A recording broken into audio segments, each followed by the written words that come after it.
Welcome back. Thanks very much for staying with us. You are watching WION World is One with me, Raisha Saigal, and this is Speed News, where we get you the latest from all across the globe in just a matter of 30 odd minutes. Let's get you started.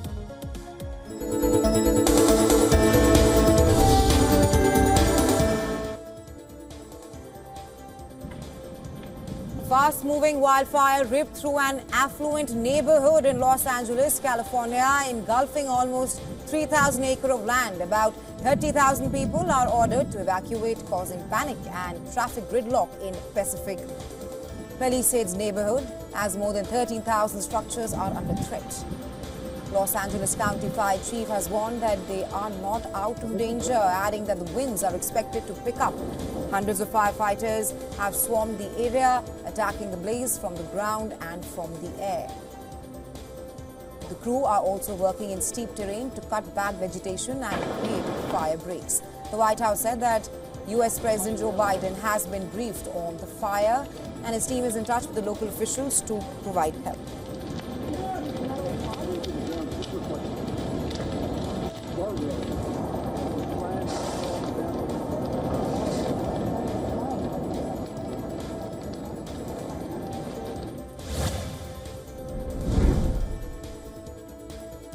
Hurricane-force winds are fanning the massive fire threat that has engulfed 3,000-acre area. The combination of dry conditions and powerful winds are likely to strengthen overnight.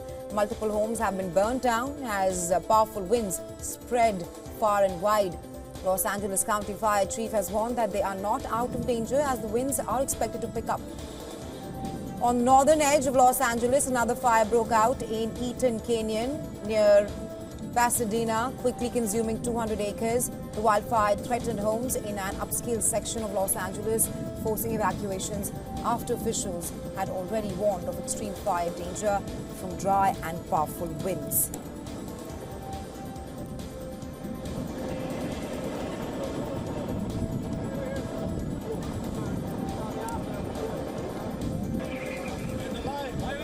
Line up. Find your partner, line up.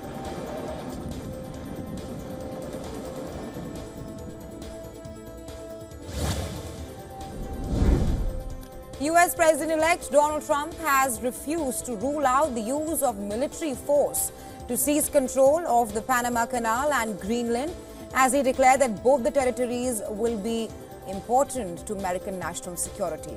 And that is less than 2 weeks before he takes office on January 20th. Trump, in a press conference at his home in southern Florida, left open the use of the American military to secure both the territories. Trump, since winning the presidential elections last year, has repeatedly returned to the idea of U.S. territorial expansion, including taking back the Panama Canal.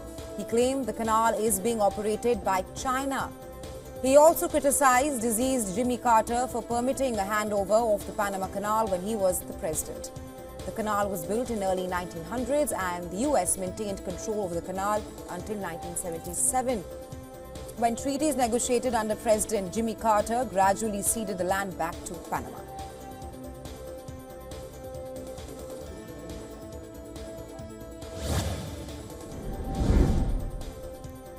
U.S. President-elect Donald Trump has announced that he is going to rename the Gulf of Mexico as the Gulf of America.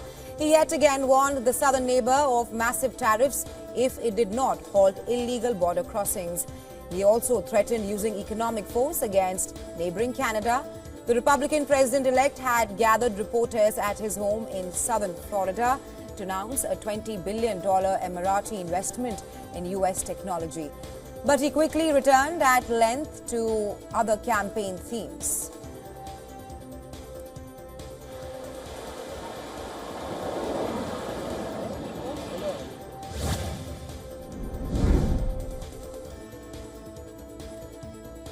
Canadian Prime Minister Justin Trudeau has responded to U.S. President-elect Donald Trump's call for Canada to become the 51st state of the United States. In a post on social media site X, the Canadian Prime Minister has said there's not a snowball chance in hell that Canada will merge with the U.S. Canada's Foreign Minister has added that Canada will never back down from the threats by the U.S. President-elect. Donald Trump used economic pressure instead of military force in pursuit of his plan for Canada to merge with the US.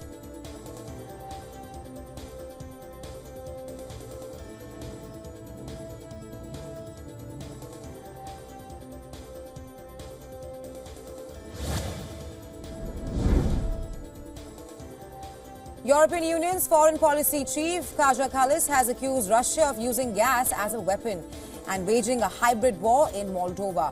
In a phone call with Moldovan Prime Minister, Kallas has reaffirmed the EU's continuous and unwavering support for Moldova.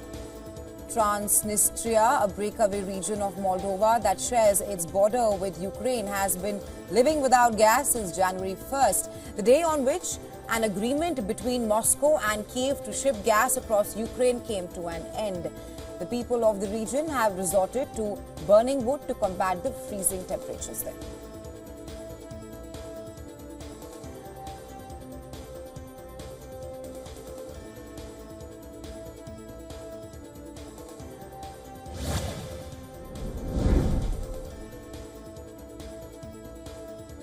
Two U.S. citizens have been arrested in Venezuela as a part of a seven-member group whom President Nicolas Maduro branded as mercenaries in the latest roundup ahead of his swearing-in on January 10th. However, Maduro did not provide any details or evidence of the arrest.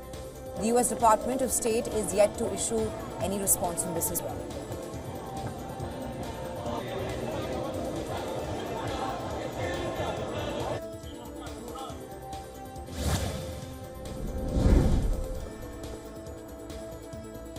Reports claim at least 31 people have been killed and over 50 others injured in fresh Israeli airstrikes on Gaza in the last 24 hours. According to Gaza's Civil Defense Authority, the IDF also attacked the Al-Shati refugee camp in northern Gaza, which killed 4 and injured 5 others. The Gaza Health Ministry has claimed that the death toll from the Israeli strikes has risen to over 45,000.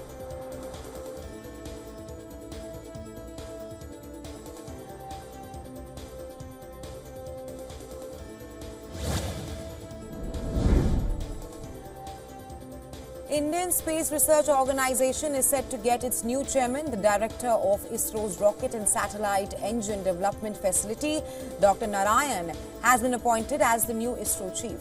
He will be taking over charge from January 14th. Dr. Narayan will be replacing the incumbent chairman, Dr. S. Somnath.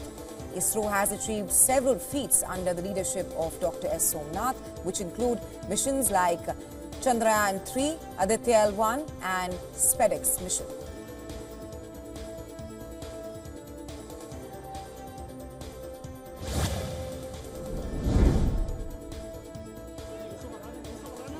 Pakistan Tehreek-e-Insaf Party has demanded that the government should allow unrestricted access to Imran Khan for meetings without any surveillance amid ongoing talks to bring down the political temperature since Imran Khan's arrest last year in various cases. PTI's relations with the government and the authorities have worsened sharply. Demonstrations have frequently turned violent and the party has accused the government of repression. In response, Imran Khan established a 5-member committee to engage in talks with the government. The committee aims to find a peaceful resolution to the crisis. Prime Minister Shehbaz Sharif also formed a committee comprising of ruling coalition members to negotiate with PTI. So far, the two sides have not made any progress.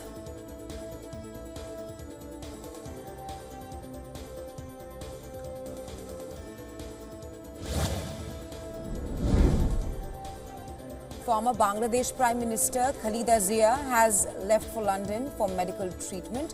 Zia's advisor has said that the three-time former Premier and head of the Bangladesh Nationalist Party left the Hazrat Shah Jalal International Airport late Tuesday in an air ambulance.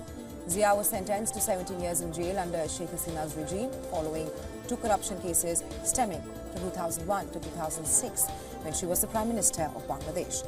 Her supporters claim that the charges against her were politically motivated, an allegation Hasina's administration denied.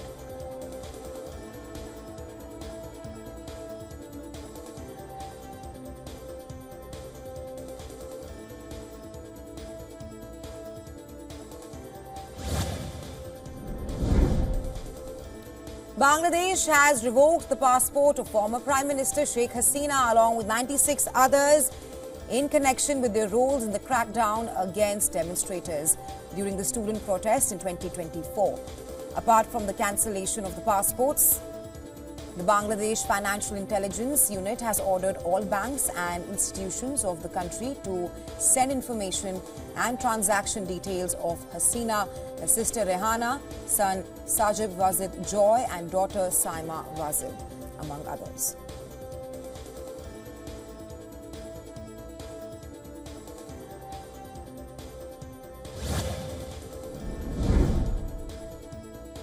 Japan's weather agency has said that Japan's average temperature in 2024 was the highest on record, driven by global warming and westerly winds.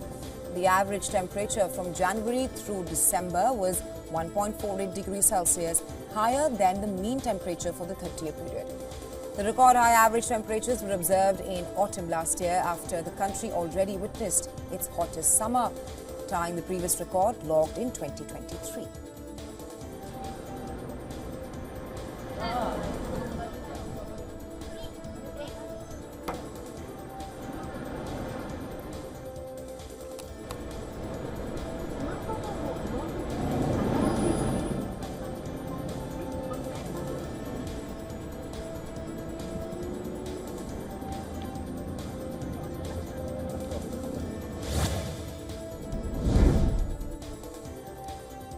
Meta CEO Mark Zuckerberg has announced major changes to the company's moderation policies. One of them is the end of its fact-checking program with third-party or trusted partners and replace it with a community-driven system similar to X's community notes. The changes will apply to Facebook, Instagram and Threads with a focus on simplifying policies and promoting free expression. Meta will also undo restrictions on political content in user feeds. Zuckerberg said that the upcoming election and a changing cultural landscape as key reasons for the shift. He also mentioned that the company wants to reduce mistakes and embrace free speech. The new system will first roll out in the US.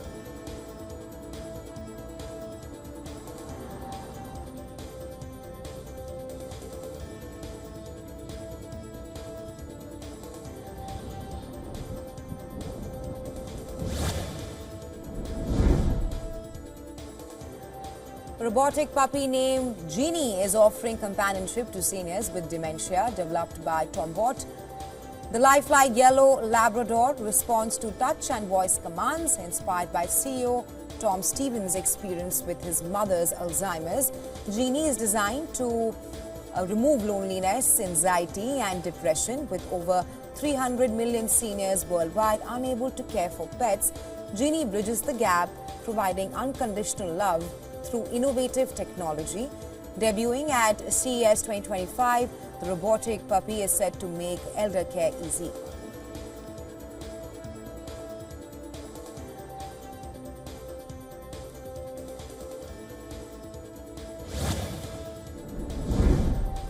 A UK artificial intelligence startup named Faculty AI is working on making military drones.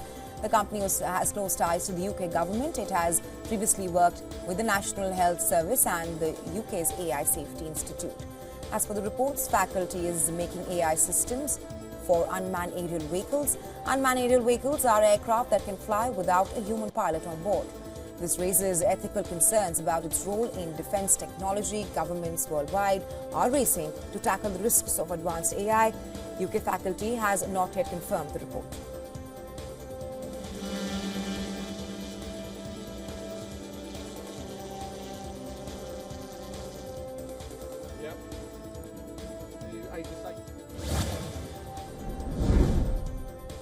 Israeli cybersecurity companies raised $4 billion in 2024. It is double the amount that they raised in the year 2023 and predicting more growth this year.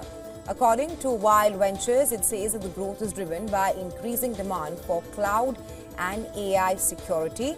Wild Ventures is a global venture capital firm that invests in early-stage cybersecurity startups with a strong focus on Israeli companies. Despite geopolitical challenges, Israel's tech sector continues to grow, contributing over 20% to its economy.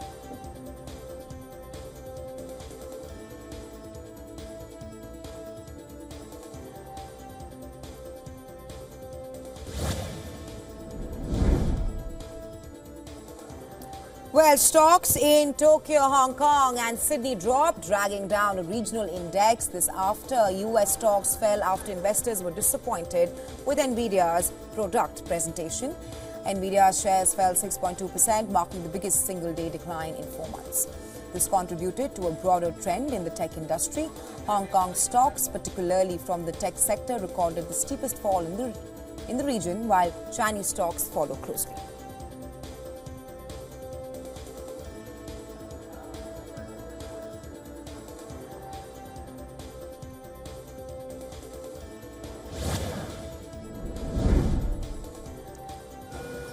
The dollar stood tall in early trade and the yen sagged close to levels that drew intervention last year after strong US data drove a spike in yields and paired some bets on Federal Reserve rate cuts. The yen touched its weakest on the dollar for nearly 6 months. Japan Finance Minister had warned against speculative yen selling a day earlier as the exchange rate nears the 160 level that drew dollar selling half a year ago.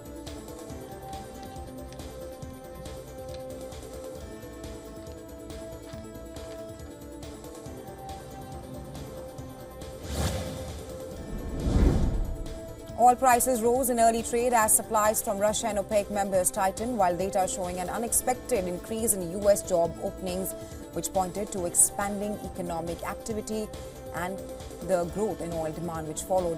Brent crude trades around $77 a barrel, while US crude climbed close to $75. Oil output from the Organization of the Petroleum Exporting Countries fell in December after 2 months of increase. Field maintenance in the UAE offset a Nigerian output hike and gains elsewhere in the group.